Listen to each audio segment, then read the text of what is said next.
Señoras, señores, muy buenos días. Es para mí un gran gusto saludarlos y darles la más cordial bienvenida al foro Proceso de Designación de la Corte de Constitucionalidad, Estándares y Responsabilidades, organizado por el Movimiento Pro Justicia, Fundesa y Guatemala Visible. Este foro indudablemente es de gran trascendencia. Todos sabemos que en este año 2021 deberán tomar posesión los nuevos magistrados que integrarán la Corte de Constitucionalidad para el periodo 2021-2026. El foro tiene un objetivo fundamental, un objetivo primordial: dar a conocer a la sociedad guatemalteca y hacerla partícipe de los procesos de selección de magistrados que llevarán a cabo el Congreso de la República, el Presidente de la República en Consejo de Ministros, la Corte Suprema de Justicia, la Universidad de San Carlos y el Colegio de Abogados y Notarios de Guatemala. Es muy importante destacar que por primera vez en la historia guatemalteca se realiza un foro de esta envergadura en donde la sociedad civil es la protagonista, generando un espacio para la discusión a nivel nacional sobre el tema. Esta es la gran invitación que hacemos a todos aquellos que están participando, que se están sumando ya mismo a esta plataforma, porque es un tema de gran importancia, de gran relevancia para la realidad política, democrática y social de Guatemala. Y todos los que hoy están participando deben de alguna manera de transformarse en agentes multiplicadores de todo lo que vamos a escuchar esta mañana y de las conclusiones que seguramente serán de gran nivel y de gran importancia también. Este evento se está llevando a cabo de manera virtual. Las restricciones derivadas de la pandemia COVID-19 nos obliga a estar distanciados y guardar las medidas de prevención y aforo necesarias, pero es importante decirles que tenemos a disposición diversos medios digitales para comunicarnos y es por ello que quiero saludar de manera muy especial a los ponentes que con su presencia hacen posible este evento, así como a todas las personas que nos acompañan a través de esta transmisión virtual vía Zoom. Muchas gracias, bienvenidos a todos los que se están sumando. Empezamos muy puntuales a las 10 de la mañana, cuál era el compromiso para respetar el tiempo de todos, pero por sobre todas las cosas, para escuchar con mucha atención al grupo de panelistas, de exponentes de primer nivel que nos van a contar y van a hacer referencia directa, insisto, en un tema tan importante como este para Guatemala. Quiero agradecer muy especialmente la presencia de autoridades institucionales, el cuerpo diplomático acreditado, agrupaciones de la sociedad civil y público en general, y en especial vamos a saludar esta mañana al honorable señor Ovidio Orellana, presidente de la Junta Directiva del Colegio de Abogados y Notarios de Guatemala. Muchas gracias por acompañarnos. A la honorable señora Ana María Díaz, representante residente del Programa de las Naciones Unidas para el Desarrollo. También está con nosotros el excelentísimo señor ex vicepresidente Eduardo Stein, el excelentísimo señor Hugo Rodríguez, embajador de la República de El Salvador en Guatemala, el excelentísimo señor William Pop, embajador de los Estados Unidos de América en Guatemala. También nos acompañan esta mañana miembros del honorable cuerpo diplomático de las embajadas de Colombia, de El Salvador, de México, de Alemania, de Suiza y la delegación de la Unión Europea, así como también organizaciones de la cooperación internacional. Muchas gracias por estar presentes y por sumarse a este evento tan importante. También nos acompañan en este foro y es fundamental la presencia de la prensa nacional, de la sociedad civil guatemalteca, universidades del país, agrupaciones del sector privado, estudiantes universitarios y demás miembros de la audiencia que nos honran con su participación. Muchas gracias a todos, de veras, es muy importante y como decíamos hace instantes en el inicio de este gran foro, es una oportunidad única, un hecho histórico, trascendental, poder compartir, abordar y poner sobre la mesa un tema tan importante como este. A esta nueva forma de participación, quiero darle a continuación la bienvenida a quienes están integrando la mesa principal, que son las autoridades de los distintos grupos organizadores de este foro. Nos acompañan esta mañana Carmen Aida Ibarra, del Movimiento Pro Justicia. Buen día, muchas gracias por estar presente. Jorge Eskenazi, de Guatemala Visible. Gracias por acompañarnos. Y Juan Carlos Páez, de Fundesa. Gracias también por estar presentes. ¿Quién será la moderadora esta mañana de este encuentro tan importante? Catalina Soberanis, y los panelistas y expositores sobre el tema son Raquel Zelaya, Julio García Merlos y Alexander Eisenstadt. A todos ellos, gracias por su predisposición y por su anuencia a participar en este foro tan importante. El discutir la importancia de la Corte de Constitucionalidad y el significado que la transparencia de estos procesos tiene para las organizaciones que lideran es parte de lo que alcanzaremos en este foro que ya comenzó. Entonces, para dar inicio a la agenda prevista para esta mañana, quiero darle la palabra a quienes tendrán justamente la responsabilidad de contarnos el contexto y el porqué de un foro tan importante como este. Presento en primer lugar a Jorge Eskenazi de Guatemala Visible. Jorge, muchas gracias por acompañarnos. Bienvenido. Te escuchamos. Muy buenos días, gracias Ricardo.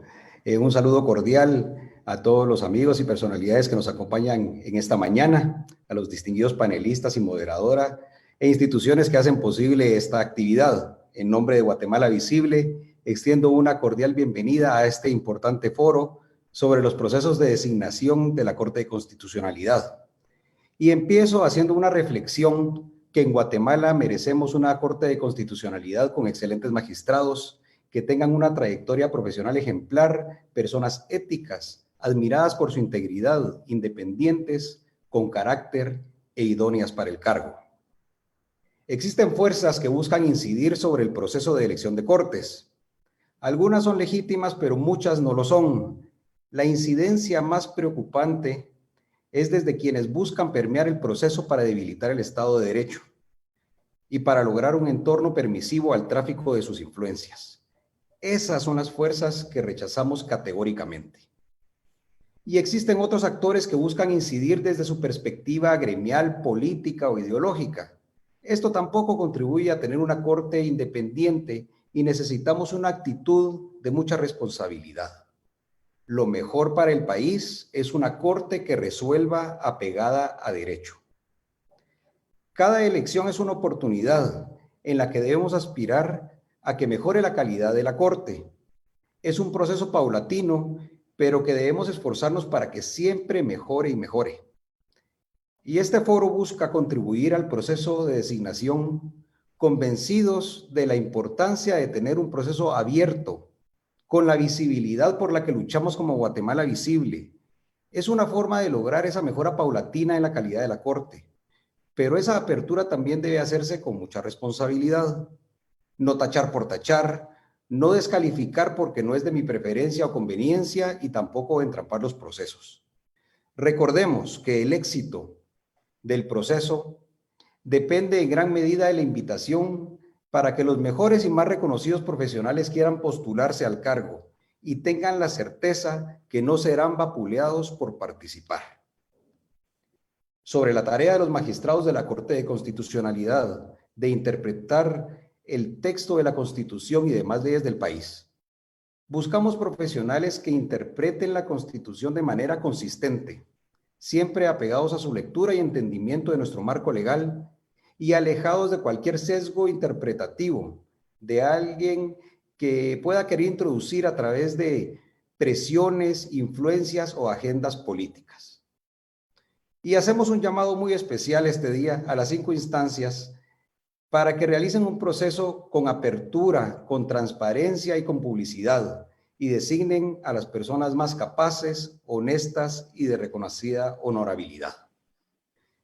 Finalmente, quiero poner a la disposición de todos ustedes el trabajo que hacemos desde Guatemala Visible, con toda la información y transmisiones en vivo que se llevarán a cabo durante todo este proceso de designación y también toda la información que existe en el nombramiento de las demás cortes. Están disponibles en nuestra página de internet y en las redes sociales de Guatemala Visible al servicio de toda la ciudadanía y de la población de Guatemala. Muchas gracias. Muchísimas gracias, Jorge Eskenazi de Guatemala Visible, por expresar conceptos tan importantes. Como decíamos, hoy es una gran oportunidad, una oportunidad única, y las redes sociales indudablemente juegan un papel fundamental, y es por eso que los invitamos a todos aquellos que ya se están sumando. Y si usted se acaba de incorporar, bienvenido, bienvenida. Gracias por estar presente. Este es un foro que tiene una intención muy clara: dar a conocer todo el proceso para que usted justamente a través de estas mismas redes pueda participar y toda la sociedad guatemalteca de una u otra manera esté consciente de la realidad y sobre todo de la importancia que tiene este tema. Gracias, Jorge Eskenazi, por estas palabras, y quiero presentar a continuación a Juan Carlos Páez de Fundesa. Juan Carlos, bienvenido a este foro y también te escuchamos.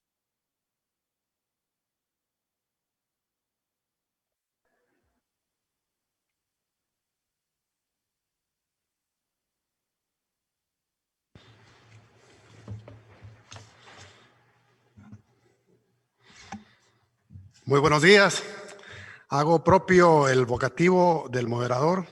Quiero agradecerles a todos, a quienes nos sintonizan hoy desde Zoom y otras redes sociales, su participación en este foro sobre los procesos de designación de la Corte de Constitucionalidad, estándares y responsabilidades. Como institución del sector privado organizado, desde Fundesa, somos conscientes de la importancia que tiene la próxima designación de magistrados para la Corte de Constitucionalidad respecto a la atracción de inversión, la prosperidad y el desarrollo sostenible de nuestro país. La Corte de Constitucionalidad es un pilar de defensa de orden constitucional, el Estado de Derecho y la justicia de Guatemala, de la República de Guatemala.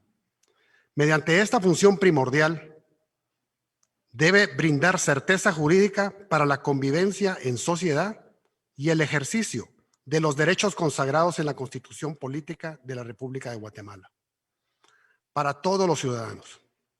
El carácter esencial de sus funciones exige el nombramiento de magistrados que garanticen un desempeño con excelencia y honorabilidad.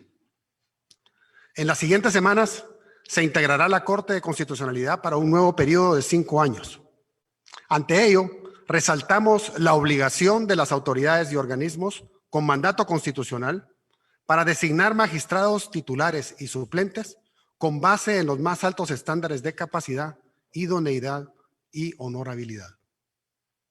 Es indispensable que los candidatos participen en espacios donde se tenga la oportunidad de manifestar públicamente su capacidad y su idoneidad para servir a la justicia y respetar el Estado de Derecho, de manera que la sociedad pueda observar los procesos de designación y el desempeño de quienes aspiran a tan alta magistratura. El papel del sector empresarial a través de instituciones como Fundesa es poder generar recomendaciones para mejorar la eficiencia y la calidad de los servicios, especialmente en el sector de justicia. Según el proyecto de justicia mundial, el concepto de Estado de Derecho se refiere a un sistema de reglas en las que todas las personas, instituciones y entidades están sometidas a la ley, la cual se aplica de forma equitativa, justa y con alto apego a los derechos humanos. Guatemala requiere no solo fortalecer sus procesos internos dentro del sistema de justicia para lograr un mayor Estado de Derecho, sino también su eficiencia.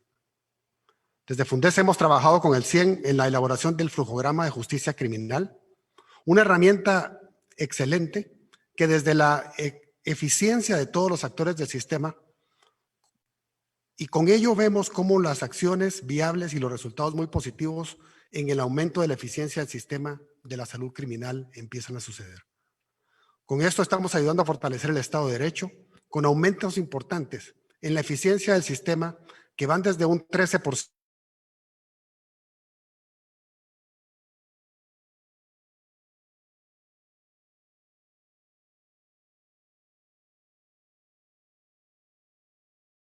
,13.7% en el Tibara, que las mejores personas participen en este proceso.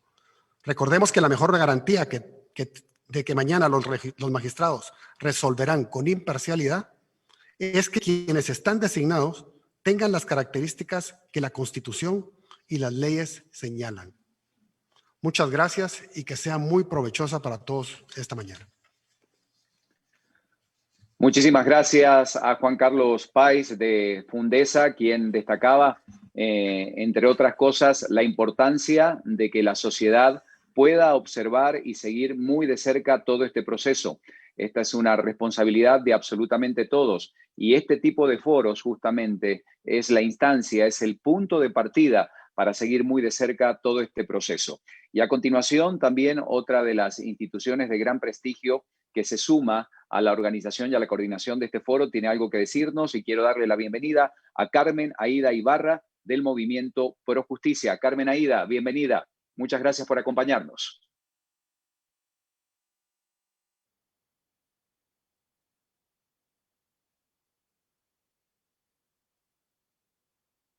De procesos, porque finalmente la Corte de Constitucionalidad, por las funciones que tiene desde la Constitución y desde la Ley de Amparo, pues tiene la palabra final en casi todos los asuntos de la vida nacional.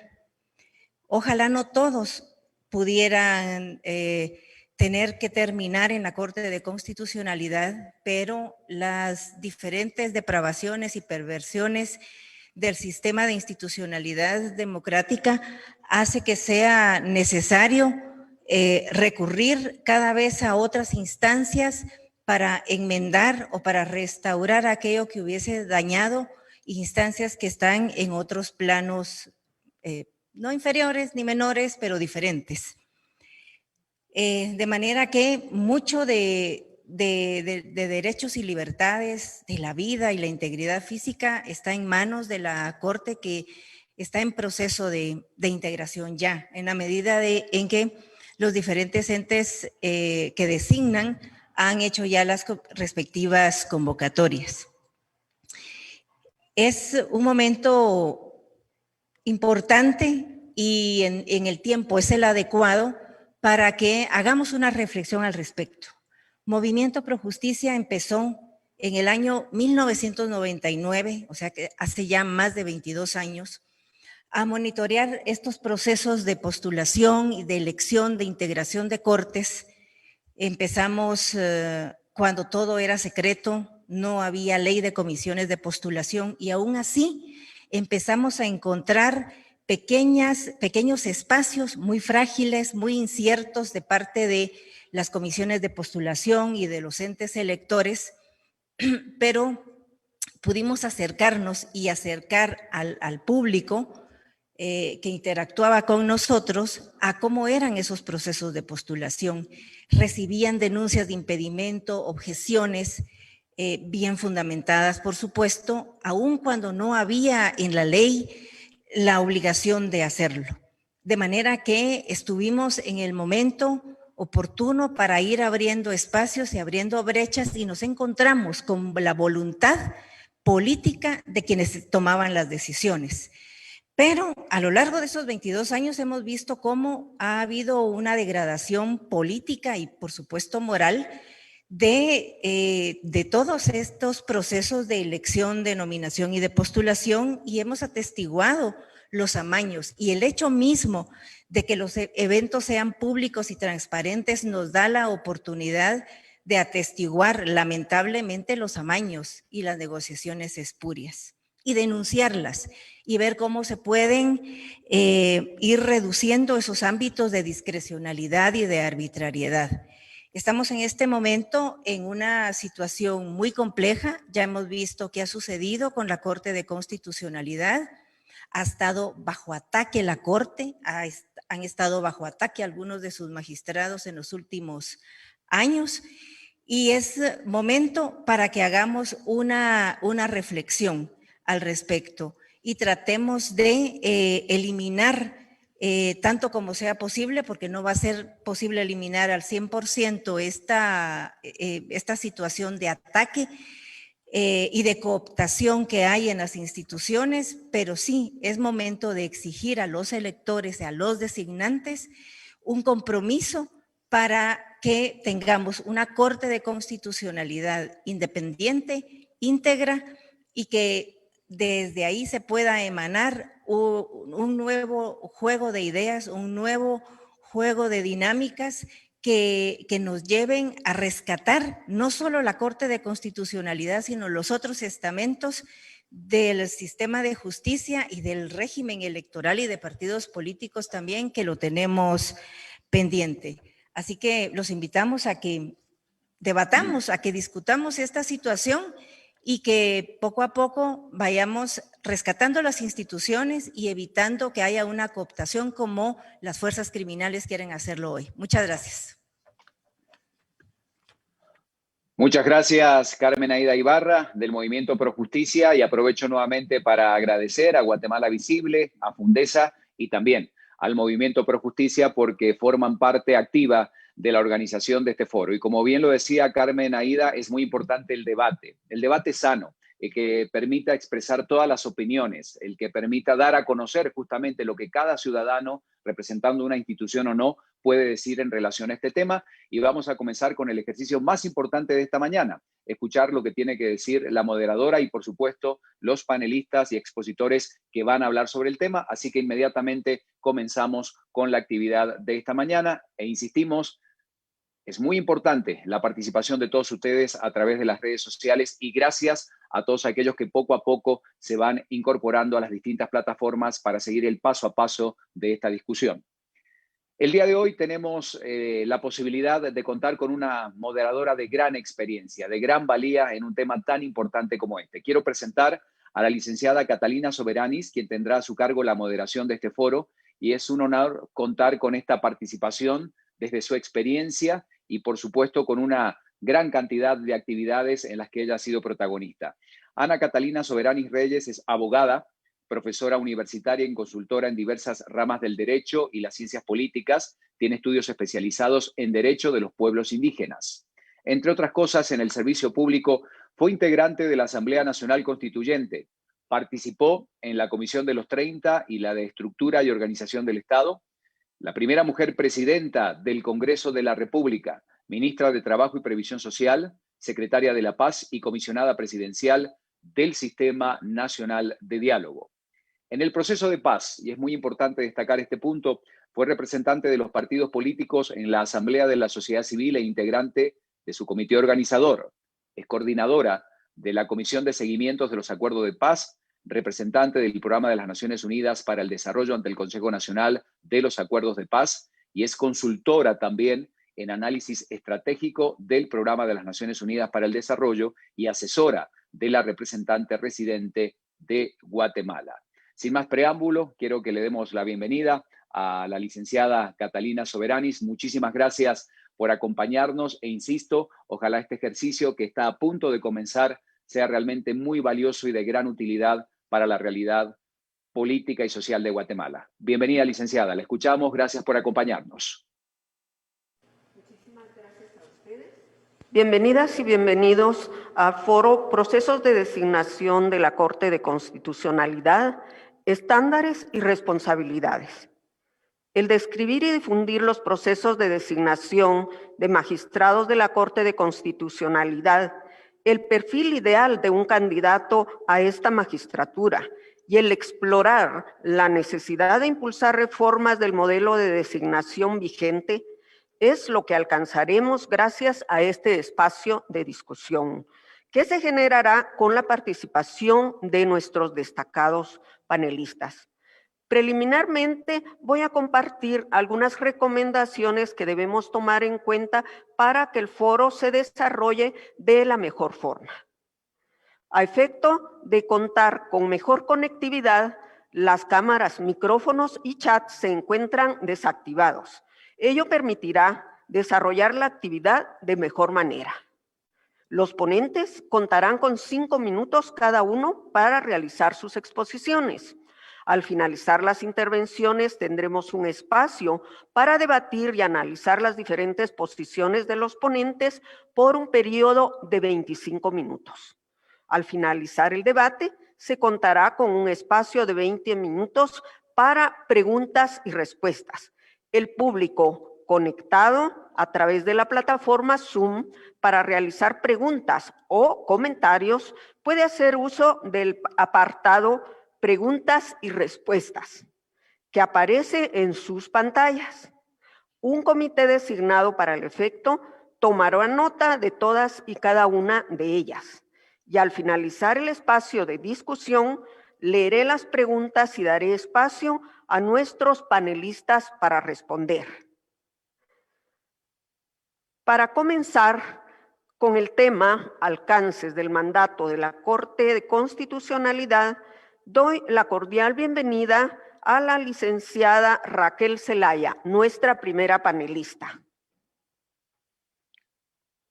La licenciada Raquel Zelaya es licenciada en Economía por la Universidad Rafael Andívar, con estudios de posgrado en Administración Pública y Ciencias Políticas. Fue negociadora de los acuerdos de paz y secretaria de la paz en el gobierno del presidente Álvaro Arzú. Miembro del Consejo Directivo de la Universidad Rafael Andívar. Miembro del Consejo Consultivo del Fondo de Consolidación de la Paz de la Organización de las Naciones Unidas. Comité Ejecutivo Regional de la Iniciativa Latinoamericana de Investigación de Políticas Públicas y la IP. Además, parte de la comunidad de profesionales y expertos en Latinoamérica y el Caribe en gestión para resultados en el desarrollo. Actualmente preside la Junta Directiva de ACIES. Licenciada, el tiempo es suyo. Muy buenos días. Saludo a los organizadores, participantes en el panel y el público que nos acompaña a distancia. Agradezco y valoro particularmente la ocasión que me brinda de estar en esta actividad que considero importante, porque la muy delicada y extremadamente peligrosa situación en que nos encontramos como ciudadanía frente a comportamientos abiertamente anómalos para asegurarse el control de los poderes públicos, no en función del bien común como reza nuestra Constitución desde su primer artículo, sino de intereses particulares, en algunos casos se pueden calificar de espurios. Entonces, como dije, es un escenario trascendental para los temas que hoy abordaremos, porque nos va en ello, considero, la existencia misma de nuestro Estado democrático. Brevemente, el artículo 268 de la Constitución dice que la Corte Constitucional es un tribunal permanente de jurisdicción privativa, cuya función esencial es la defensa del orden constitucional, que actúa como tribunal colegiado con independencia de los demás organismos del Estado y ejerce funciones específicas que le asigna la Constitución y la ley de la materia, que en particular es la ley de amparo. Sin embargo, como ya se mencionó por Carmen Aida, pues esas fallas acumuladas del sistema de justicia hace que no haya un acatamiento de las resoluciones de los diferentes estamentos del sistema, sino que se va a la Corte Constitucional para diversos temas. Además, apunto, no siendo jurista, que esa decisión del criterio de aceptar amparos y recursos de personas individuales desde hace más de 10 años, pues todo ello hace que el ámbito de su competencia se ha ampliado a temas como si razas de perro peligrosos pueden tenerse en casa, compra de medicinas, de inmuebles, de construcciones que se detienen. Con todo ello, es en esencia la institución que mayor relevancia tiene para el mantenimiento del Estado de Derecho, del respeto a la legislación, de ofrecer con sus resoluciones, pues una opinión colegiada inapelable que debe contar con legitimidad y respaldo ciudadano para que esto contribuya a que se acepten sus resoluciones, nos gusten o no, por el respeto de sus funciones, pero también tiene que ver las trayectorias profesionales de los mismos. Debo mencionar también que incluso en materia electoral son apelables ante esta Corte las decisiones del Tribunal Supremo Electoral, es decir, su influencia directa en la vida ciudadana, en la integración de instituciones del Estado, en vigencia de partidos políticos, pues evidencia la importancia de sus funciones y de sus decisiones, que se espera sean colegiadas por unanimidad en la mayoría de casos, aunque se acepta la práctica de votos razonados cuando no se alcanza esta unanimidad. Pero por ello, como ya se ha dicho, es muy relevante que sean juristas de experiencia, con reconocimiento social por su trayectoria, comportamiento y coherencia. Sobre coherencia me refiero a que realmente sus decisiones establezcan jurisprudencia, porque en cualquier situación su criterio se va a mantener fundamentado sobre doctrina, sobre jurisprudencia, sobre antecedentes, porque se desvirtúa mucho ese respeto que un magistrado que integra la más alta Corte Nacional pueda tener cuando vemos que, acorde a las circunstancias, flagrantemente hay decisiones encontradas.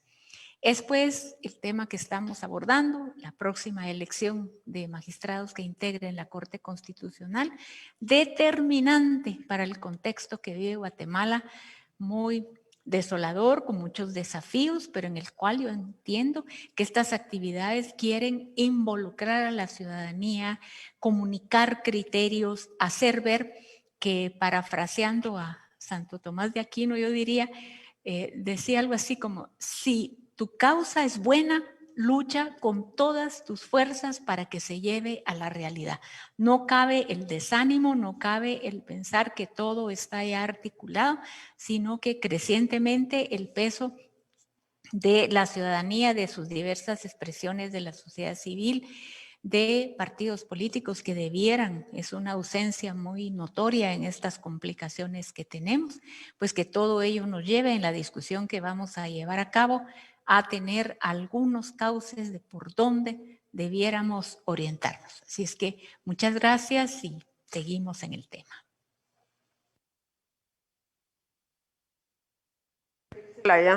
Nos ha presentado el tema de la importancia de la Corte de Constitucionalidad, pero señala también la importancia del perfil que deben tener los magistrados de la Corte de Constitucionalidad. Este tema va a ser desarrollado por nuestro segundo panelista, el licenciado Julio García Merlos. El licenciado Julio Roberto García Merlos es un abogado guatemalteco con 17 años de ejercicio profesional, egresado de la Universidad Francisco Marroquín, casa de estudios en la que ha sido profesor de Derecho Procesal Penal por más de 15 años y en la que obtuvo una maestría en Finanzas y Tributación. Actualmente es socio en la firma García Merlos y Asociados, reconocido en el medio como un abogado especializado en litigio penal en materia ambiental, tributaria y hospitalaria. Es además columnista semanal en el diario La Hora y ha sido invitado a medios de comunicación radiales y televisivos para brindar su opinión sobre diversos temas legales. Licenciado, el tiempo es suyo. Muchas gracias, licenciada. Muy buenos días a todos. Quiero agradecer a los organizadores del evento por esta invitación para discutir un tema de tanta trascendencia para nuestro país. Estoy honrado de compartir este panel con la licenciada Soberanis, licenciada Zelaya y licenciado Eisenstadt. La situación que atraviesa nuestro país nos obliga a centrar nuestra atención en la futura elección de magistrados a la Corte de Constitucionalidad. Vivimos una crisis caracterizada por la polarización social y la desidia de la clase política. Sin embargo, esta elección constituye una oportunidad de converger en una causa común. Soy optimista y creo que el país se puede unir en esa causa común, que es elegir magistrados íntegros que ejerzan su función con imparcialidad e independencia. La Constitución Política de la República de Guatemala establece en su artículo 270 como requisitos para ser magistrado de la Corte de Constitucionalidad: ser guatemalteco de origen, de reconocida honorabilidad y abogado colegiado activo con más de 15 años de graduación profesional. El artículo 113 de la Carta Magna refiere que para el otorgamiento de cargos públicos se atenderá a razones fundadas en méritos de capacidad, idoneidad y honradez. Estos requisitos son básicos y se complementan con lo que señala el artículo 152 de la Ley de Amparo, al referir que los magistrados deberán ser escogidos preferentemente entre personas con experiencia en la función o administración pública, magistraturas, ejercicio profesional y docencia universitaria, según sea el órgano que los designe. Estos requisitos legales, por lo general, se cumplen formalmente. Como vimos, son muy básicos. Sin embargo, no han sido suficientes para garantizar la calidad de las sentencias ni para evitar la arbitrariedad. De esa cuenta, se han esbozado por distintas instancias y sectores perfiles que sirven como herramienta que ayuda a la elección de magistrados. Estos perfiles han sido elaborados ampliamente con distintos valores que se persiguen, por lo que hoy me voy a referir simplemente a 3 categorías o rubros que estos perfiles deben contener, que considero son importantes. Primero, la capacidad jurídica o competencia profesional. Segundo, la calidad ética o moral. Y tercero, la capacidad para juzgar, que es un tema del cual se ha hablado poco.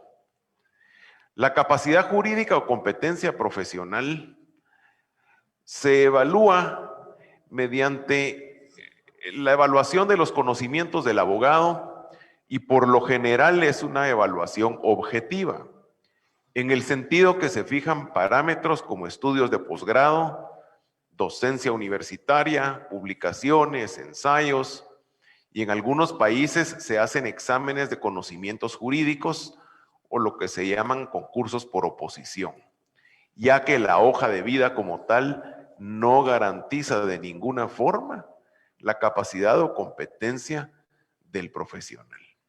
En Guatemala ha sido común que nos enfoquemos simplemente en la hoja de vida.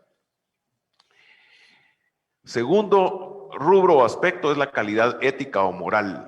Estas cualidades se verifican mediante el escrutinio público, dando la oportunidad a la ciudadanía para que se pronuncie sobre el pasado de los candidatos y su conducta en la sociedad. El aspirante puede también acreditar los reconocimientos que en su ejercicio profesional ha tenido, con los cuales se demuestre su integridad.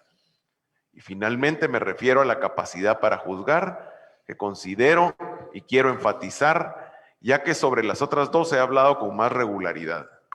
La capacidad de juzgar es la cualidad principal que un magistrado debe tener, y esa capacidad de poder analizar y estructurar los argumentos y pretensiones de las partes, valorar la prueba y acreditar los hechos para finalmente dictar una sentencia aplicando la ley con metodología y razonamiento.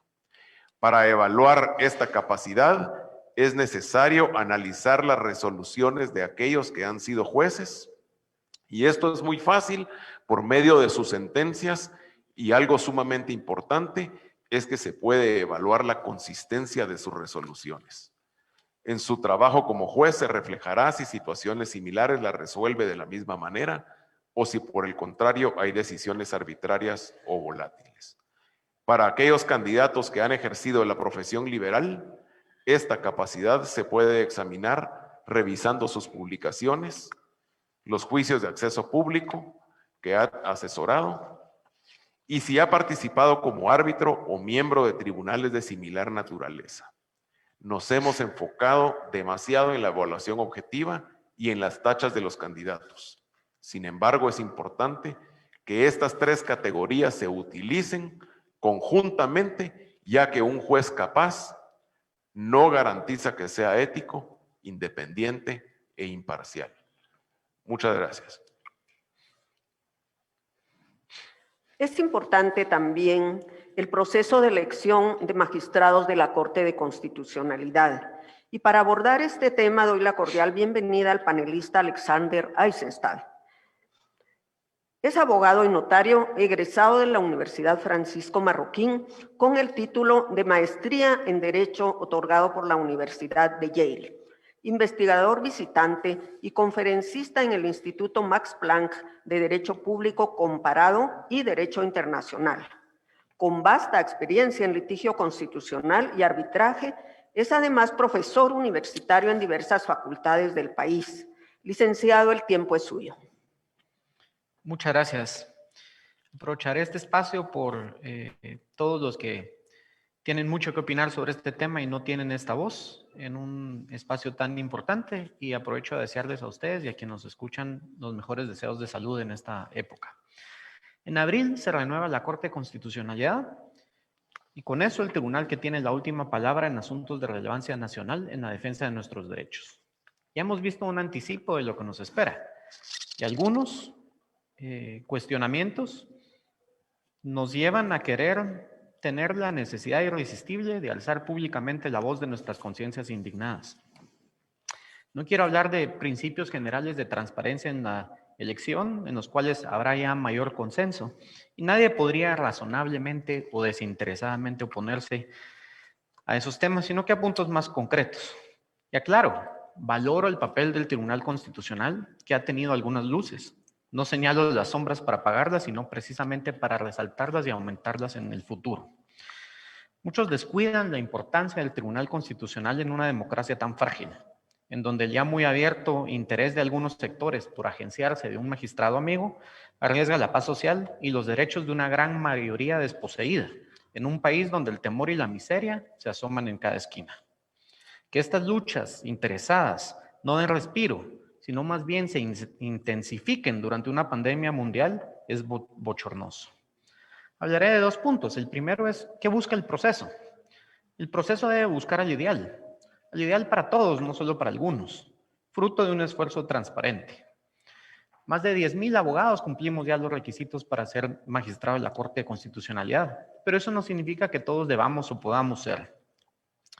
Un buen magistrado puede provenir de cualquier lugar, pero no cualquiera puede ser un buen magistrado. El diseño de un proceso dice mucho de lo que se busca. Una elección por votos busca el más popular. Una elección en secreto por parte de un político busca el que tiene mayores conexiones. Cuando se hacen tablas con cuadros, con puntuaciones, sin valorar lo subjetivo, se privilegia la cantidad sobre la calidad. Sí, los procesos han sido más abiertos. La última elección, de hace 5 años, todos excepto el presidente llevaron a cabo procesos con convocatorias, pero el ser abiertos no es suficiente. He notado el crecimiento del excesivo rigor formal sobre los punteos precisamente fundamentados en el ímpetu de ser llevados a muchos a privilegiar indicadores objetivos sobre los sustantivos, la forma sobre la sustancia. He visto con preocupación cómo se ha sustituido la burocracia administrativa por el buen juicio y la razón en los procesos de elección. Unos ejemplos. La cualidad de un magistrado no se define por la capacidad de un notario para pegar timbres fiscales en una auténtica, ni por la colección de maestrías. Todo esto aparte de que hay requisitos que parecen probar algo, pero no lo hacen. No dice nada de una carencia de sanciones de un tribunal de honor inoperante o de un régimen disciplinario judicial donde las sanciones solo obran en el expediente durante 1 año. Con esto el elector se lava las manos diciendo que ha verificado parámetros de honorabilidad cuando no lo ha hecho. Ojo, no digo que todo chisme, columna o editorial deba dársele valor. Ciertamente quienes ocupan esos espacios muchas veces han mentido, abusado y difamado, pero no toda acusación es un chisme. ¿Por qué es importante el proceso? Algunos electores podrán estar bajo la impresión equivocada que hacer un proceso abierto los debilita. Al contrario, los fortalece. Se ahorran futuras impugnaciones y reclamos.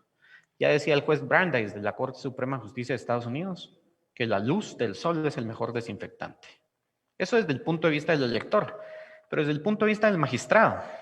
Un magistrado que llega regalando hot dogs y alcohol, ¿acaso tiene legitimidad para luego cuestionar al diputado que se elige regalando láminas?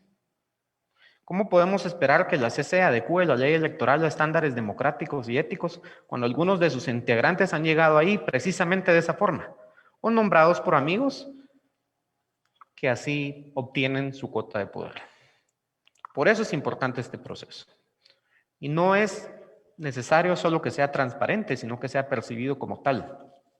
Que motive a los mejores a participar, que motive a los más talentosos, que motive a gente que viene de distintos sectores, mujeres, indígenas, personas del interior, que sean los mejores perfiles, aunque no tengan los compadrazgos o amistades que muchas veces aseguran esas posiciones.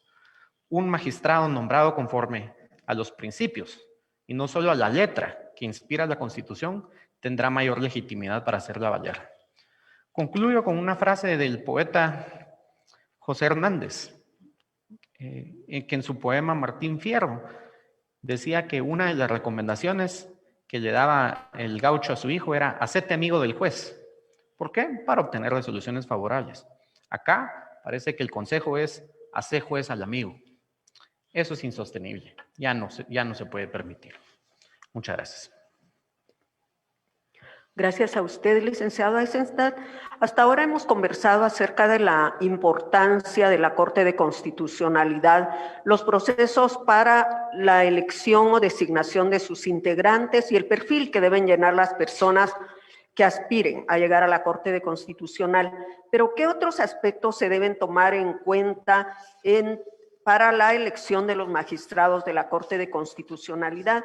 En este momento les invito a que tengamos un intercambio libre sobre este tema.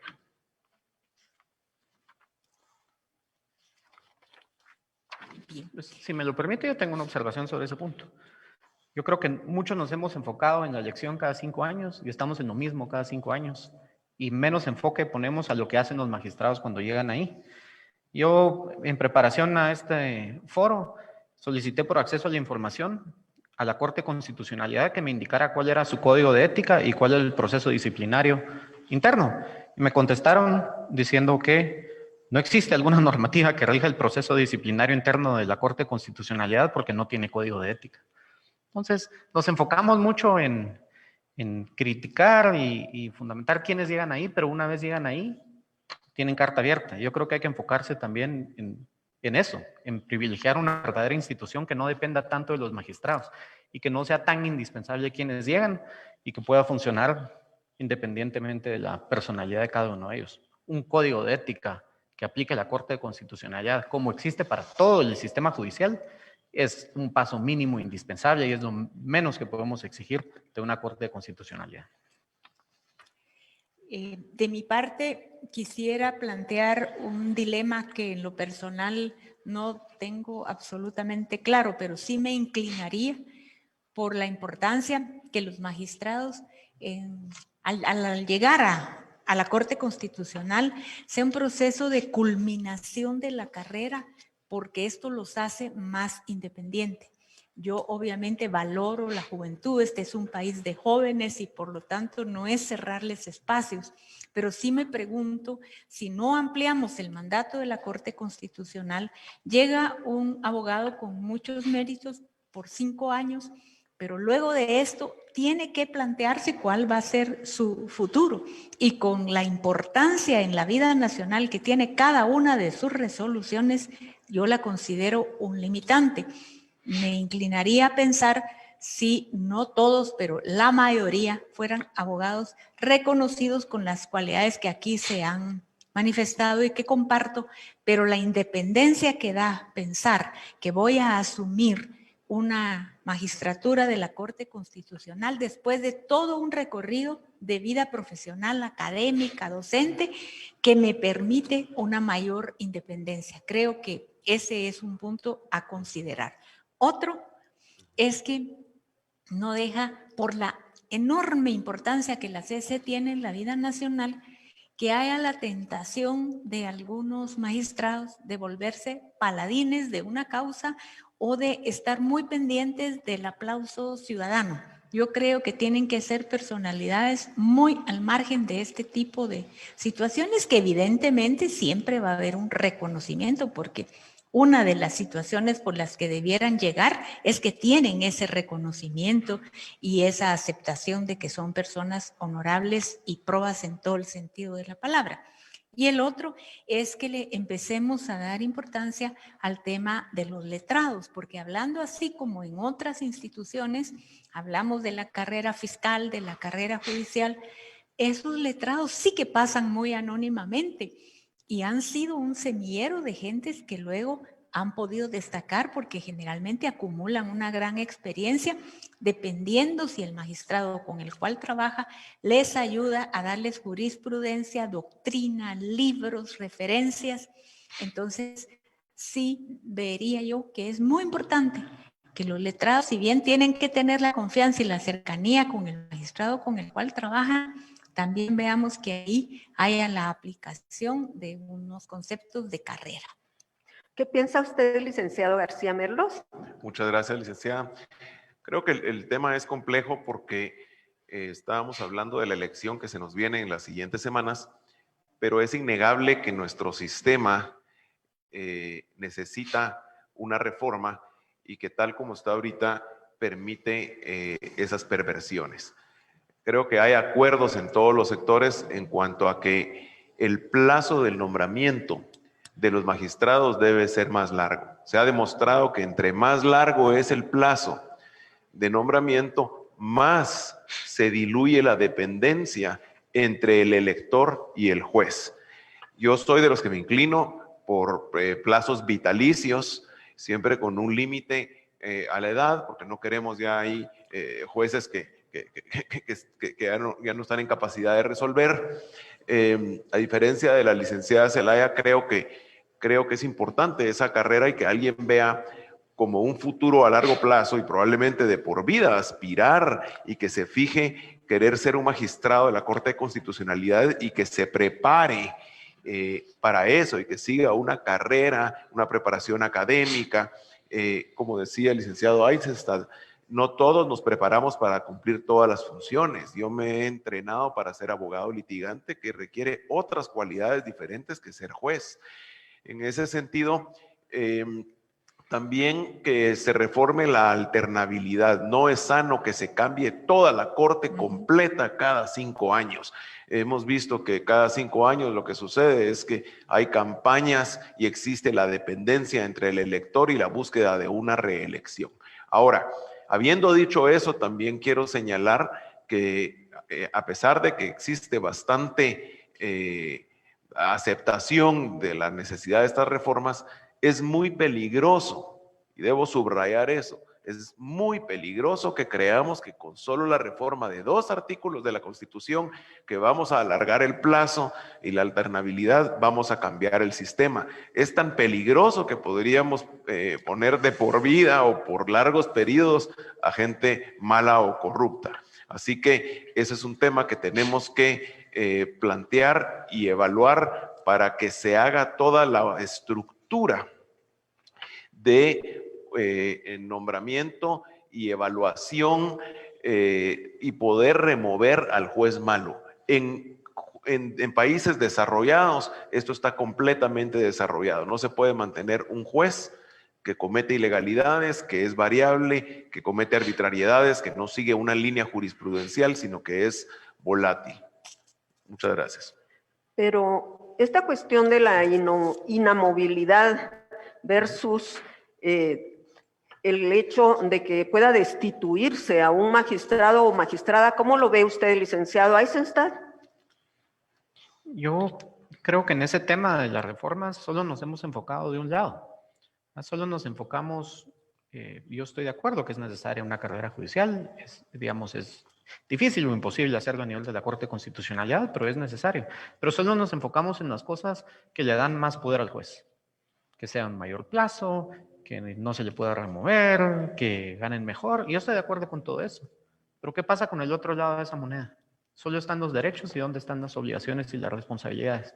¿Dónde está un sistema disciplinario operante? ¿Dónde está la posibilidad de sacar a los malos? Porque si nos enfocamos solo en fortalecer lo que quieren los jueces, ¿qué nos previene de que llegue un malo y no lo podamos sacar? Entonces, yo creo que tiene que ser integral. Y hay cosas que no requieren una reforma constitucional. Les digo, un código de ética. ¿Cómo es posible que hayan habido tantas magistraturas desde que se fundó la Corte de Constitucionalidad y no hayan emitido un código de ética? ¿Cómo es posible que no exista una carrera administrativa interna, como decía la licenciada Zelaya? Yo conozco brillantes letrados que están en la Corte y que han salido de ahí y que dependen del humor del presidente de turno, no solo para decidir si permanecen, sino que dónde trabajan y cuánto ganan. Eso no puede ser así. Y si no hubiera sido por la pandemia, les aseguro que hace un año hubiéramos visto nuevamente el derroche de dinero en las galas de tomas de posesión de presidentes anuales, que es una cuestión de trámite, en el Teatro Nacional con invitados y con alfombra roja. Esa no es la forma realmente de llevar a cabo el Tribunal Constitucional. Y que lo he visto de magistrados de todos los espectros ideológicos. Eso no tiene el monopolio un sector sobre ese punto. Pero se habla de diferentes aspectos acerca tanto de la forma de selección o elección de los magistrados como de su organización interna, de sus procesos, etcétera. ¿Ustedes creen que entonces se necesitaría alguna reforma precisamente en todos estos aspectos que han señalado? ¿Y estas reformas de qué rango serían? ¿Hablamos de reforma constitucional, de reformas a las leyes o reformas a los procedimientos internos? Bueno, en términos de procedimientos internos se ha hecho referencia a deficiencias que deben atenderse. Yo sí quería referirme a una reflexión. Es cierto que ahora cada vez se han hecho más públicos, más transparentes, con mayor incidencia ciudadana. Pero, ¿qué pasó en la elección de las primeras cortes que fueron en ámbitos mucho más cerrados y concretos. Pero yo creo que sí, el mundo académico, las instituciones políticas sí tuvieron un poco de recato de pensar que las mejores personas deben llegar a la Corte Constitucional, porque efectivamente tenemos que reconocerle a esa Corte en situaciones muy sensibles de la vida política nacional. Fueron realmente quienes con sus resoluciones nos salvaron de llegar a rompimientos de orden constitucional. Y en este sentido, por ejemplo, el tema de la ideología, de la pertenencia a partidos políticos, no. Eran personas que puedo citarlas de diferentes ideologías, pero con rectitud y reconocimiento de que en un momento colegiadamente se plantearon ante un intento de rompimiento institucional y le dieron cauce a una solución que nos permitió preservar la democracia en un momento que estábamos muy frágiles todavía, en medio del conflicto armado interno, todavía muy incipiente toda la formación de partidos políticos plurales. Así es que el tema es muy difícil si aquí en esencia estamos hablando de la integridad de quienes postulan y quienes llegan a los puestos versus una situación que se dijo al principio. Nosotros estamos amenazados por una tremenda penetración del crimen organizado en todas sus manifestaciones en las instituciones. Y siendo tan importante la CC, pues evidentemente es un asunto de, por ejemplo, colegio de abogados. Se habla mucho de las elecciones, de los procesos, pero la ausencia que hubo de participación de abogados fue lamentable, porque se rinden, como ya está todo arreglado, mejor no voy. Y entonces una mayoría indiferente le facilitó a un grupo el llegar a una postulación inadecuada. Tenemos que valorar la democracia, lo que es la libertad, lo que es el ejercicio de la organización y la expresión, porque eso no lo tuvo mi generación, por ejemplo. Entonces, sí vemos que hay que hacer mucho para que las personas valoren de dónde venimos, no hacia dónde tenemos que llegar. Y repito, es que la Corte Constitucional es el baluarte del Estado de Derecho en Guatemala y por lo tanto, claro, así es mismo ha propuesto y ha acompañado estas reformas constitucionales de alternabilidad, de ampliar el mandato, pero el punto es, hemos perdido la valoración de la integridad, la cual al crimen organizado no le importa. Y vemos que magistrados, jueces y profesionales que en el pasado fueron valorados y que participaron con nosotros en foros, ahora tienen señalamientos y evidencias muy lamentables. Yo quisiera referirme a la pregunta de la licenciada Soberanis en cuanto a si la reforma debe ser de determinado rango. Esta es una pregunta importantísima y voy a hacer una analogía. Es como cuando uno va a construir un edificio y uno pretende solo hacer la reforma constitucional, es como que solo quisiéramos diseñar la obra gris o la estructura. Esto no funciona, un sistema que se piensa solo diseñando la estructura. Un edificio para que funcione debe diseñarse desde su inicio, toda la estructura, los detalles, la funcionalidad, y en la medida en que más a detalle está diseñado desde su inicio, dónde van a ir los apagadores de luz, los muebles, mejor va a funcionar y va a ser eficiente. Y así son estos sistemas, lo decía el licenciado Eisenstadt, que venía desde lo más bajo de jerarquía de regulación, que es el código de ética. Entonces, si se va a reformar la Constitución, debe concebirse reforma constitucional y las normas ordinarias que permitan un claro proceso de nombramiento y de remoción. Debemos insistir, lo dijo el licenciado Eisenstadt y yo también lo dije, de remoción de un juez malo. Eso es peligrosísimo si no lo tenemos. También debemos, no solo es el nombramiento de los jueces constitucionales, sino necesitamos que todo el sistema funcione y la transparencia en la elección, el sistema de entrevistas y la visualización del trabajo de los jueces ordinarios y magistrados que pueden optar a los cargos de magistrados. En Guatemala no tenemos acceso para poder verificar las sentencias de jueces de primera instancia ni de magistrados de salas. Son servicios que dan entidades privadas a las que hay que suscribirse. Es un sistema caro, cuesta como 4,000 quetzales al año y no es completamente, digamos, completo ni perfecto, y entonces no tenemos esa visibilidad de esa cuenta. Nosotros podríamos ver si un juez del interior ha sido consistente, la calidad de sus resoluciones, se pueden hacer observatorios, eso es necesario. En la Argentina, desde que se implementó esa transparencia de las resoluciones, tuvo un cambio increíble, porque se pueden citar las jurisprudencias y se puede ver que tal juez es volátil, que a sus amigos le resuelve de una forma y a otros de otra, que casos los resuelve rápido y otros los engaveta. Entonces necesitamos eso. Si nosotros creemos que reformando 2 o 3 artículos de la Constitución vamos a generar un cambio, puede ser lo contrario. Licenciado Aycinta.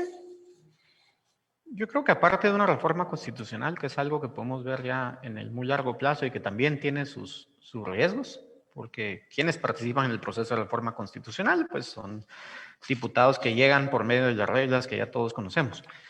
Eso no quita que haya algunos buenos, pero yo creo que no solo enfocarnos en quienes llegan, sino que debiera haber algún mecanismo por medio del cual se pueda criticar su función y que esa función sea efectivamente recibida. Estoy de acuerdo, hay críticas muy malintencionadas, hay críticas interesadas, hay sectores que quieren quitar magistrados porque les conviene, pero hay otras críticas razonables, objetivas, que necesariamente se deben de recibir con humildad, con la idea de poder mejorar. Al final la justicia es un servicio. Y eso no lo veo, ¿verdad? Y yo lo he visto con magistrados, históricamente, con magistrados de la más alta talla. El juez Marshall se reunía con académicos para discutir las opiniones que ya había emitido y cambiaba con base en eso.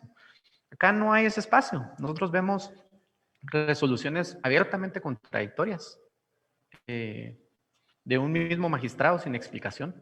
Vemos votos disidentes donde debajo de la firma únicamente dice disidente, sin ninguna explicación. Pero el trabajo de los jueces es precisamente explicar. Ese es su único trabajo, explicar. Tenemos magistrados que han resuelto que disposiciones del Código Civil no pueden ser inconstitucionales porque fueron emitidas antes de la Constitución. Y lógico, 2 magistrados actualmente titulares de 2 espectros completamente distintos suscribieron esa resolución. Y, digamos, no hay un espacio de crítica, de reflexión, de explicación. Entonces yo creo que aparte por supuesto, tienen que llegar personas con una trayectoria, con una historia, que eso de alguna forma nos va a proteger contra la arbitrariedad. Y posiciones ideológicas van a haber, y eso no se puede quitar, eso al contrario, nutre al Tribunal Constitucional. Pero lo que no podemos ver es posiciones interesadas, abiertamente contradictorias, y un espacio donde se permita influir positivamente. Para eso está la academia, si no es para eso. Y no veo que ese espacio exista, tomando sobre todo en cuenta que así como le ponemos el espejo a los magistrados, tenemos que ponernos nosotros mismos. Hay mucha contradicción, mucha crítica, mucha difamación que surge precisamente de espacios en los que convivimos y compartimos, y ahí también hay que atacarla. Lo que hasta ahora hemos abordado podría hacer pensar que el tema de la Corte de Constitucionalidad es algo de interés solamente de los abogados, las abogadas, los centros académicos, los grupos de sociedad civil especializados o cuestión del Congreso de la República, cuestión de leyes. Pero, ¿cuál es el rol de la ciudadanía en este proceso? ¿Qué piensan ustedes de cómo la ciudadanía puede participar en este proceso? Por todo lo que aquí se ha compartido, yo creo que la Corte Constitucional con sus resoluciones toca la vida cotidiana de cada quien, pero en un contexto especialmente que vivimos de COVID, de situaciones de desempleo, de inseguridad, es complicado colocar este tema en la conciencia ciudadana, pero es ahí donde el liderazgo social en sus diversas expresiones, los medios de comunicación, actividades como estas, tienen que ir profundizando justo en esto, porque salvo la elección del Colegio de Abogados para la Corte Constitucional, que sí tiene expresiones en toda la geografía nacional, la verdad es que desde la ruralidad, desde la provincia, se piensa que es un asunto de abogados y de la capital. Entonces, realmente es ahí donde que veamos que dado que la Corte Constitucional, por las deficiencias del sistema de justicia, estoy segura que a los temas de vacunas y de que cuál se va a priorizar para vacunar tarde o temprano va a dar a la Corte Constitucional, veamos que no es un asunto, y ojalá fuera un asunto de abogados, porque repito, si los 34,000 se hubieran involucrado, los resultados a lo mejor serían diferentes en algunos casos. Entonces, sí pienso que ese reconocimiento es importante, pero también lo vinculo al tema que se ha hablado de una reforma constitucional. Es casi un tema tabú hablar de una reforma constitucional. Yo participo de una instancia que llevamos 12 años tratando de proponer reformas solamente para el sector justicia. Y sin embargo, y con justa razón, las personas tienen la duda de si se abre la reforma constitucional que la debe aprobar el Congreso en funciones, ¿quién le prohíbe extenderse a otros temas? Es el tema de la falta de acuerdos, de la falta de conversación, de intercambio para honrar lo acordado. Pero yo sí creo, no es lo único, estoy de acuerdo, pero sí es un paso fundamental, reformas urgentes para que haya más reconocimiento a la carrera de cada una de las instancias de justicia, este tema de los mandatos, de la alternabilidad, pero obviamente les digo, son 12 años y adhesiones cero, porque es o mucho, o es poco, o es temprano, o es tarde. Entonces, efectivamente, tampoco concibo lo que pueda hacerse sin reformas sustantivas. Todo importante, pero el gran acuerdo debería ser ver, como dijo el licenciado García Merlos, el conjunto de lo que queremos hacer del sistema de justicia y sabiendo que no se va a lograr de la noche a la mañana. El proceso de deterioro lleva más de 15 años, por lo tanto, restaurarlo no es de modo inmediato, pero que se vea un proceso en marcha que por lo menos es irreversible. Pero ¿dónde está el ciudadano y la ciudadana en este proceso, licenciado? Gracias, sí. Miren, uno de los grandes problemas que tiene nuestro país, lo decía la licenciada Zelaya, es la apatía. O sea, hay 38,000 o 41,000 agremiados del Colegio de Abogados y van a votar 5,000. O sea, son personas educadas que saben de la importancia que tienen las elecciones del colegio y simplemente no participan postulándose, ni participan votando, ni pronunciándose. Entonces, lo que podemos hacer es un llamado a la ciudadanía a involucrarse, a enterarse, y este foro es lo que está haciendo. Mucha gente está conectada porque quiere aprender y entender qué es la Corte de Constitucionalidad, cómo se nombra, qué instancias la nombran, y es este civismo el que nos va a ayudar. Una comunidad en la que sus ciudadanos se involucran en el día a día es una comunidad que puede exigir, que puede demandar una mejor oferta política. Mientras no tengamos esa responsabilidad de la ciudadanía, vamos a seguir de lo mismo y es un círculo vicioso que no es exclusivo de la Corte de Constitucionalidad. Esto se ve en la elección de alcaldes, en la elección de presidente, del Congreso, mientras todo se repite, ¿verdad? Si se venden los votos o se compran los votos con láminas, eso tiene una consecuencia que en semanas y meses derrama en todos los otros órganos. Así es que sí, hago un llamado a la ciudadanía que a medida de lo posible se tienen que interesar e involucrar en los temas país. Licenciada, ¿es esta? Desde mi opinión, interés en involucrarse hay y siempre ha habido, pero vamos a exigirle eso a la ciudadanía es difícil en un país donde tenemos la tasa de desnutrición infantil más alta del continente, índices de violencia contra las mujeres gigantescos, donde la gente está viendo cómo sobrevive. Es, digamos, muy difícil cuando hay otros privilegios. Vemos a gente que ha estado involucrada en las marchas desde el 2015, con alma y con corazón, y luego sectores que incluso hoy critican la forma en que se eligen las cortes, se unieron a otros que nos tienen como estamos. Entonces digamos, es importante el involucramiento, pero yo tal vez no lo justifico, pero lo entiendo. tal vez lo que puedo resaltar es, tenemos que entender que la elección de los magistrados de la Corte de Constitucionalidad no es un tema de abogados, porque es la Corte que hace valer nuestros derechos. Y los índices de corrupción, de desnutrición, de analfabetismo que tenemos, en gran parte es responsabilidad de una Corte que no solo esta, sino que las magistraturas anteriores, que no ha hecho valer los derechos que están en nuestra Constitución. Tenemos un artículo que únicamente señala que debe de haber una ley en materia de pueblos indígenas. Una promesa hecha por los constituyentes desde 1985, que ¿dónde está? ¿Y dónde está el tribunal que hace valer las promesas que son obligaciones contenidas en la Constitución? Entonces, la Corte también tiene responsabilidad en eso, y eso es un círculo que nutre la apatía.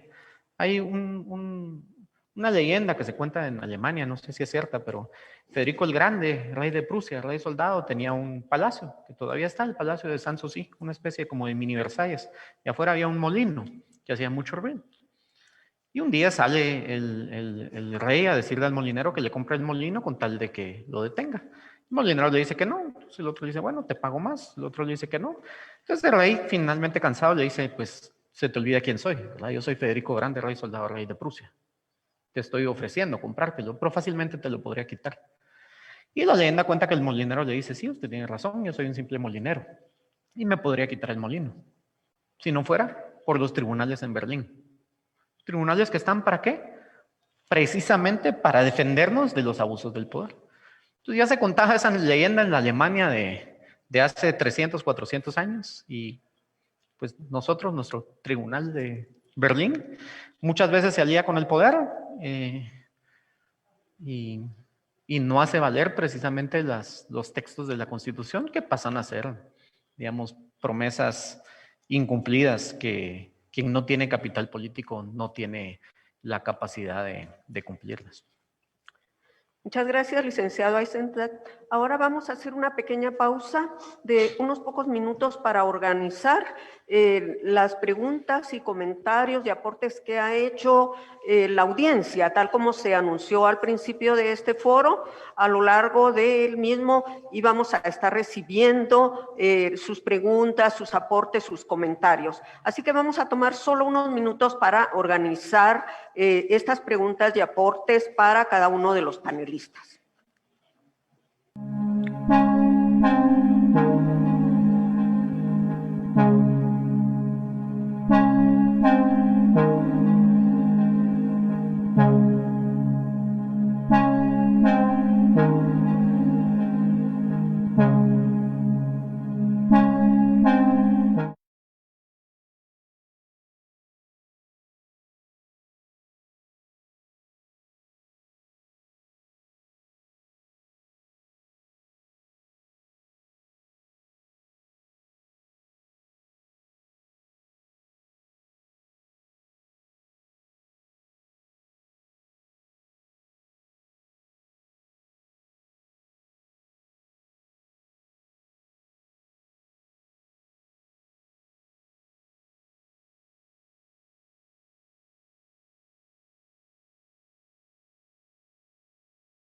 Se puede responder cualquiera de nuestros panelistas. Así que yo voy a hacer las preguntas y quien crea que o tenga interés de responder inmediatamente a la misma, pues lo haría espontáneamente. La siguiente pregunta pues la toma otro u otra de los panelistas y así sucesivamente hasta que lleguemos al tiempo establecido, que son 20 minutos. Queremos agradecer a nuestra audiencia que ya sea por Zoom o por otro medio nos ha hecho llegar estas preguntas, estos aportes y estos comentarios. Y vamos a comenzar con la pregunta de don Otto Navarro que nos ha hecho por Zoom. ¿Cuál debería ser el perfil idóneo de las y los candidatos a magistrados? Si quieren abundar un poco más. Y Carla Flores de Moller, que nos ha preguntado por qué es importante la elección en el Colegio de Abogados y Notarios de Guatemala. Por favor, quien sienta interés en participar dando una respuesta a cualquiera de estas cuestiones, tienen la palabra. Hablar del perfil, porque hablé yo del perfil. Yo creo que se refieren precisamente a los puntos que tocaste. Ok. Sí, gracias, licenciada. Sí. Definitivamente que, como les comentaba, yo creo que debemos, la sociedad civil, la ciudadanía, exigir transparencia en el proceso.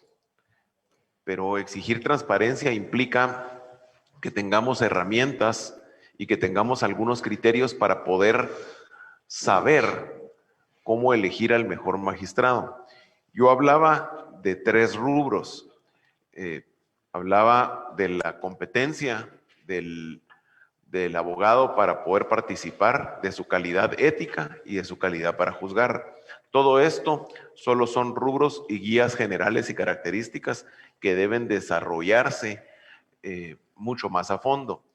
En cuanto a la competencia, tenemos retos porque muchas veces la competencia académica lo que ve es evitar la arbitrariedad del lector. O sea, se pide una serie de requisitos, lo decía Alex, ya se vuelven colecciones de maestrías, de doctorados, de universidades incluso cuestionadas, y nos preguntamos si el doctorado es realmente un requisito necesario para ser un magistrado de la Corte de Constitucionalidad o no. Y muchas veces incluso estos perfiles que hacen las entidades que convocan, lo hacen ya perfilando a un candidato que tiene en mente para excluir a otros. Entonces, hay que tener mucho cuidado con este rubro que yo le llamo de competencia profesional, porque lo que hace es, digamos, garantizar una objetividad del elector, porque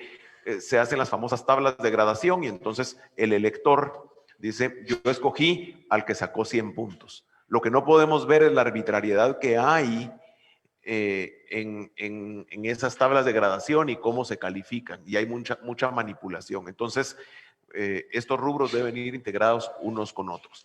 Lo mismo sucede con el tema ético.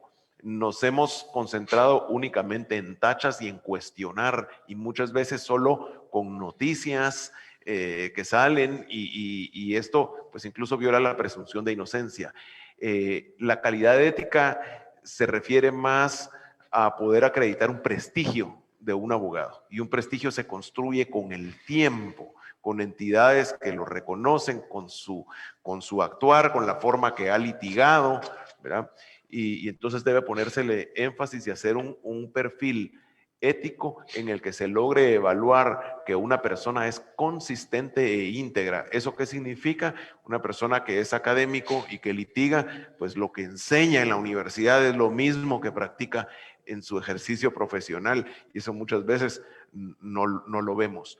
Y en cuanto a la capacidad para juzgar, necesitamos más herramientas.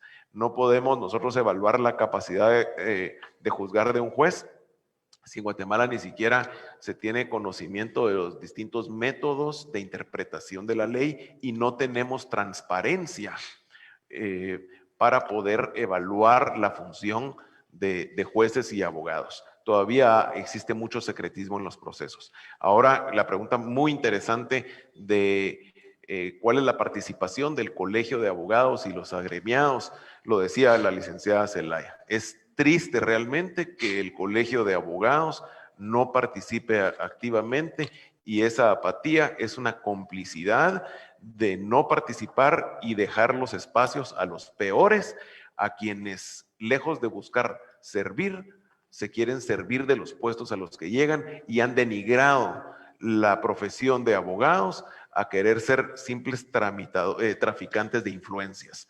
Hemos llegado a un punto en el que ya las discusiones técnicas de derecho no existen, porque lo que importa, algo lo decía, hay otro dicho parecido al que decía el licenciado Eisenstadt, es el buen abogado es el que conoce la ley, pero el mejor abogado es el que conoce al juez. A eso lamentablemente estamos llegando, y es lo que debemos evitar. David Méndez nos pregunta, ¿qué piensan del requisito número 11 que suprimió la Corte Suprema de Justicia al momento de recibir expedientes para optar al cargo de magistrado? Este requisito en mención sugería no pertenecer a organización política alguna. ¿Qué piensan? Pues sobre todo llama la atención la casuística de haberlo eliminado en estas circunstancias, porque yo considero que si fuera un asunto de que en otras situaciones lo que se ha visto es que la persona no sea dirigente de una organización política, pero lo que sí en la suspicacia natural que nos acompaña, el cambiar ya cercanísimo a un proceso de convocatoria, un requisito, pues nos da un indicio casuístico. Yo no tengo mayor opinión de, se contradice con que queremos el involucramiento de la ciudadanía en política, porque parte de lo que los partidos políticos logran hacer es que son un cascarón de un grupo reducido, incluso el Comité Nacional, 10 personas pueden designar quiénes van a ser los candidatos a diputados, ampliar la democracia interna con participación de base. Pero repito, lo que es sospechoso es el tema del momento en que se hace el retiro de este requisito. Y perdonen, pero quería pedirle a los colegas que complementen la importancia de lo del colegio, porque al no ser abogado yo solo he leído que hay cosas muy importantes que hace el Colegio de Abogados, no solamente en la elección, sino lo que esa junta directiva incluye en designaciones que tiene el colegio, en cómo actúa el Tribunal de Honor. No sé si me equivoco, perdonen, pero yo he leído así a volandas que hay otras implicaciones.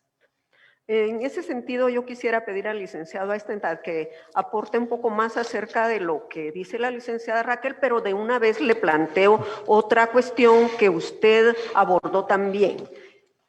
Aquí nos pregunta Lucrecia Scott que quiénes deberían participar en la elaboración de un código de ética para la Corte de Constitucionalidad. Licenciado. Bueno, hay varios puntos ahí que tocar. El primero, las elecciones en la Junta Directiva del Colegio de Abogados y del Tribunal de Honor son muy importantes porque participan en la designación de muchísimos cargos públicos. Forman parte de las comisiones de postulación para la elección de jueces y magistrados y son una voz que realmente debe estar para proteger a los jueces y a los abogados, que son al final quienes debieran de estar peleando por los derechos de todos. Y esa es una función que se ha ido perdiendo y que tuvo un papel muy importante durante época de gobiernos represivos, pero que ha sido de alguna forma cooptada. Y a ese punto me quería referir, porque así como hay que ponerle el espejo al otro, hay que ponérselo a uno mismo. Mucho se habla del desprestigio del gremio de abogados, y estoy de acuerdo, está en sus niveles más bajos. Pero ¿por qué? ¿Cómo es que obtiene poder un abogado? De su clientela. Pregúntese usted que nos está oyendo en Zoom, que está viendo esta transmisión. Un amigo, un familiar, cuando tiene un problema y está en la carceleta, ¿qué abogado llama? Al abogado que le ofrece tener alguna amistad con el juez o con el fiscal, que eso es lo que vende. Que un juez o un fiscal trabaja de manera escondida dentro de su misma fiscalía. Hemos visto nosotros innumerables casos de familiares de jueces y de fiscales que litigan y que llevan casos ahí mismo. Yo tuve un caso donde una juez, al ser destituida, regresó al mismo juzgado donde ella trabajaba y en el mismo expediente que ella conoció, fue abogada de mi contraparte. ¿Y qué es el Tribunal de Honor del Colegio de Abogados? Ponerle una multa de 5,000 quetzales. Eso es todo, no hay consecuencias importantes. Entonces pregúntese usted a quién llama cuando está en la carceleta a las 3 de la mañana. ¿Quién llama cuando tiene un problema? Todos esos abogados que se critican en este foro y en otros espacios, ¿creen ustedes que les falta clientela? No. Y eso es reflejo no solo del gremio de abogados, sino que es reflejo de la sociedad que los alimenta y que los nutre y que los hace más fuertes, más importantes, más poderosos. Entonces, cuestionémonos eso también, ¿verdad? Cuestionémonos no solo el perfil idóneo por el cual escogemos a un magistrado, pero cuál es el perfil entonces por el que escogemos un abogado. Un abogado penalista, por ejemplo. Un abogado de familia. Veamos también qué dice eso de nosotros como sociedad. ¿Y cómo podemos ir cambiando eso? Eso no requiere una reforma constitucional. Eso requiere una reforma de conciencia. Eso es algo importante que debemos cambiar. El código de ética, miren, el código de ética yo creo que debería ser un proceso formal, asistido por distintas instituciones, con participación de la ciudadanía para que sea un instrumento importante. El código de ética del Colegio de Abogados es un instrumento que ya quedó completamente desactualizado y que no contiene violaciones importantes. ¿Cuándo fue la última vez que se le quitó la posibilidad de ejercer a un abogado para siempre? Yo nunca lo he visto. Y no solo abogados, ¿qué pasa en las otras profesiones? Hay gravísimas faltas a la ética en otras profesiones y tampoco ocurren. ¿Cuándo fue la última vez que vimos publicado en el diario oficial una sanción, aunque sea de 5,000 quetzales, contra un abogado? Carísimo. Entonces, claro, los mecanismos esos no han funcionado porque han sido cooptados, pero también porque han sido cooptados por abogados que tienen los recursos y la influencia y los fondos que provienen de las personas que los contratan para que usen esos recursos y esas influencias en beneficio de ellos. Entonces, no podemos criticar una cosa y al mismo tiempo servirnos de ella. ¿Cómo esperar que se respeten las resoluciones de la Corte de Constitucionalidad cuando se desacatan unas de sus resoluciones para juramentar a un juez para que asuma como magistrado de esa misma Corte? Esto nos lo pregunta Pamela Sarabia. Bueno, yo entiendo que ahorita está todavía el proceso con posibilidades de que se revierta. No es que lo acontecido el día de ayer, que me imagino que a eso se refieren, esté ya finiquitado o definitivo. De manera que efectivamente en su momento creo yo que sí el Congreso debiera, como aquí se ha mencionado, comunicar el fundamento para su actuación, donde sí en las circunstancias que se dieron ayer hubo una abierta desobediencia, pero justo parte de lo que se le dice es que actuó en un momento en que todavía hay recursos pendientes de que se resuelvan. Que yo sepa, no es lo usual, afortunadamente, desatender las resoluciones de la CC. Se puede tener mayor o menor oposición, pero ha habido situaciones donde quizá fue evidente que no correspondía a la resolución y sin embargo la acataron personas, instituciones, ciudadanía, porque ese es el esquema democrático en que nos movemos. ¿Habrá posibilidad de obtener un compromiso de cada una de las 5 entidades que designan o eligen a los magistrados y magistradas de la Corte de Constitucionalidad para que se comprometan a plantearse principios que superen los requisitos mínimos y luego abrir el proceso de designación para ser observado por el público? Nos pregunta James Tobar. Yo creo que ese es precisamente el objetivo de este foro. Aquí estamos ciudadanos demostrando, hablando sobre la importancia de esta elección, las preocupaciones que todos tenemos sobre este proceso. Tenemos un público de primera calidad que está oyendo y que comparte estas preocupaciones, y precisamente es a través de estos espacios y estos foros que a las instancias electorales el mensaje que estamos enviando es de transparencia, es de llegar a esos acuerdos, que es incluso beneficioso para ellos, que les va a dar legitimidad de que esa elección es una elección en aras de buscar el mantenimiento de un Estado de Derecho y no para protegerse en futuras ocasiones o para privilegiarse personalmente. Bueno, ya hemos conversado acerca del papel de la ciudadanía en este proceso, pero la licenciada Yolanda Pérez Ruiz nos devuelve a este tema. ¿Cuál es el papel que debe desempeñar la sociedad civil y en este proceso de elección y designación? Acá podemos ampliar un poco lo que dijimos anteriormente. Bueno, yo creo que sobre todo tiene que la sociedad civil ver que el enemigo común que tenemos es más fuerte que nuestras diferencias y evitar el tema de no buscar una mesa común para interesarnos en las mejores elecciones para la próxima CC y no seguir con los temas de algunos liderazgos que no hablo con fulano, no me siento al lado del otro, cuando las cosas que nos unen son mucho más fuertes que las que nos separan.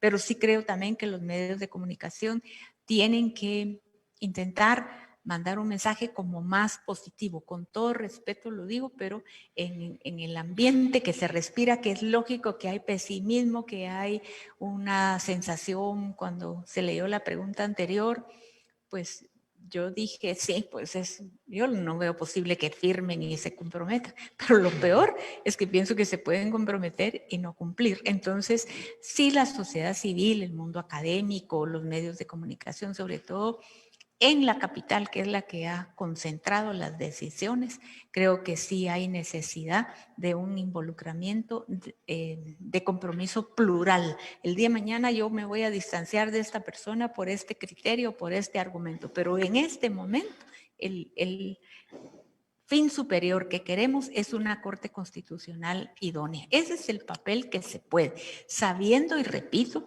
que estamos con un monstruo de muy profundas raíces en el crimen organizado. Ya no es solo el tema del qué porcentaje se cobra o la corrupción o tráfico de influencias, que ese es el caldo de cultivo para que lleguemos a lo que estamos. Pero sí hay responsabilidad del liderazgo social en sus diversas expresiones de ser capaz de tender más puentes y de sentarse en una mesa común. Bien, con este aporte y esta reflexión de la licenciada Zelaya vamos cerrando nuestro foro, pero vamos a dar una oportunidad a cada uno de los panelistas y la panelista para que nos compartan sus últimas reflexiones o conclusiones o un aporte que quieran dar para cerrar su participación. Y ahora lo vamos a hacer en orden inverso. Licenciado Eisenstadt. Pues muy brevemente, yo agradezco la oportunidad de tener este espacio para darle una voz a muchos que en redes y en otros espacios tienen opiniones hasta más informadas que la mía. Y lo que veo es una necesidad de hacer un esfuerzo conjunto, pero permanente, que no se limite a criticar los procesos de elección cada 5 años, sino que darle un seguimiento a los magistrados para que verdaderamente demuestren un cambio. Y ese cambio proviene no solo de procesos transparentes, que como dije, me parece que en honor a la transparencia lo que se han hecho es burocratizando, sino que haya un verdadero cambio institucional que no requiere necesariamente de reformas constitucionales en este momento, con los peligros que eso puede traer, que serían, por supuesto, ideales, pero no sabemos qué más van a incluir, sino que permitan fortalecer las instituciones. Y necesitamos personas que incluyen los medios de comunicación, los académicos, sectores de sociedad civil, que traten de entender que lo que está en riesgo es la institución que hace valer nuestros derechos. Y si no nos ponemos de acuerdo para que lleguen personas idóneas y fortalezcan la institución y para que tenga tanta fuerza, para que no importe qué tan idóneos sean los magistrados, lo que vamos a perder no es el Tribunal Constitucional, sino los derechos. Gracias. Pues tenemos un proceso en el que participa el Ejecutivo, el Congreso, el Consejo Superior Universitario, el Colegio de Abogados y la Corte Suprema. Tienen todos una oportunidad de llevar a cabo un proceso, no solo cumpliendo con los formalismos, sino evidenciando transparencia ante la ciudadanía. Eso los va a legitimar y a todos les va a permitir incluso gobernar mejor en los siguientes años. La desconfianza y el descontento que hoy hay en contra de la clase política es muy alta. Lo vivimos ya recientemente en noviembre y eso es una olla de presión que sigue sumando. En la medida que ellos puedan transparentar el proceso, que puedan garantizar que va a haber una selección dentro de varias personas y que no va a ser una selección a dedo porque es el que me conviene a mí y va a ir a defender mis intereses de ese sector, Tenemos una oportunidad para cambiar el rumbo del país. Tenemos los ojos encima de la comunidad internacional que están viendo cómo se deteriora nuestro sistema y es una oportunidad. Yo toda crisis la veo como una oportunidad para manejar. Este es un gran ejemplo, como decía la licenciada Celea, para sentarnos los distintos sectores, aunque existan diferencias de ideologías o de otro tipo, para buscar un fin común, y ese es encontrar a los mejores magistrados para la Corte de Constitucionalidad para la siguiente elección.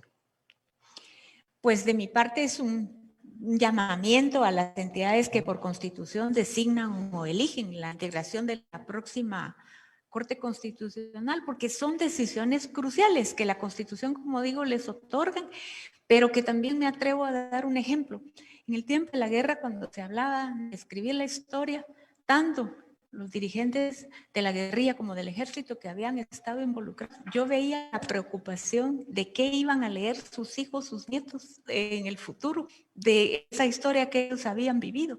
Y yo creo que se va a empezar a también en un momento a rescatar la historia constitucional. Entonces, colocar un aliado, un amigo, un correligionario, es que también lleva las responsabilidades de su desempeño. Nosotros como país tenemos enormes desafíos, pero contribuir a que la crisis se profundice es algo que debe pesar en la conciencia de quienes nombran, designan o eligen, aunque esto parezca muy ingenuo. Y también los que integren esta alta corte como propietarios, suplentes, pues deben darnos la seguridad de que van a aplicar el llamado principio de ingratitud, que significa que no le deben nada a nadie por este alto honor, sino se lo deben a su país, al sistema de justicia, a su propia estima personal. Yo pues creo que debiéramos de que ellos también intenten de verse reflejados lo que ese desempeño en este alto tribunal tiene que ver con la incidencia que va a tener en una coyuntura tan complicada como Guatemala está viviendo. En la Constitución Política de la República se afirma que la persona humana es el centro y fin de todo el orden social y fue considerada una de las más avanzadas de América Latina en su momento. Y en ese texto se establecieron nuevos órganos de control, precisamente porque proveníamos de un periodo histórico en que se habían producido graves violaciones a los derechos humanos. Estos nuevos órganos de control fueron el Tribunal Supremo Electoral, que garantizaría el respeto a la voluntad ciudadana, la institución del Procurador de los Derechos Humanos, que es garante y protector de los derechos humanos de toda la población como magistrado de conciencia, y la Corte de Constitucionalidad como este tribunal de jurisdicción privativa en el orden constitucional, pero que precisamente fue creado como última instancia ante la cual el ciudadano y la ciudadana pueden recurrir para que se respete y se garanticen sus derechos humanos. Esta es también la gran importancia de la Corte de Constitucionalidad.